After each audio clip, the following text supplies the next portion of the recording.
আলহামদুলিল্লাহি রাব্বিল আলামিন ওয়াসসালাতু ওয়াসসালামু আলা আশরাফিল আমবিয়া ওয়াল মুরসালিন।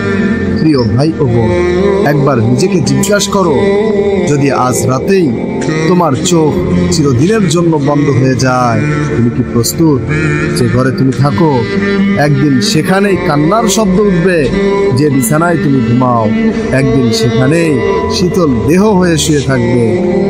আর যাদের জন্য আজ তুমি গুনাহ করছো তারা সবাই চলে যাবে, রেখে যাবে শুধু কবরে একা অন্ধকারে নির্জনতায়। রাসূলুল্লাহ সাল্লাল্লাহু আলাইহি ওয়াসাল্লাম বলেছেন, আকসিরু যিকরা হাদিমিল লাযাতিল মাউত, মৃত্যুকে বেশি বেশি স্মরণ করো, কারণ তা সমস্ত আনন্দ নষ্ট করে দেয়। প্রিয় ভাই ও বোন, আজ তওবা করো, কাল যে আসবে তার কোনো গ্যারান্টি নিশ্চয়তা নেই। একবার ভাবো, মৃত্যুর পর তোমার নামের পাশে কি লেখা থাকবে, মুমিন নাকি অবাধ্য বান্দা? এমন নসিহত হৃদয়ে রাখো এবং শেয়ার করো, যেন আরেকজনও জেগে উঠতে পারে। চ্যানেলটি সাবস্ক্রাইব করো।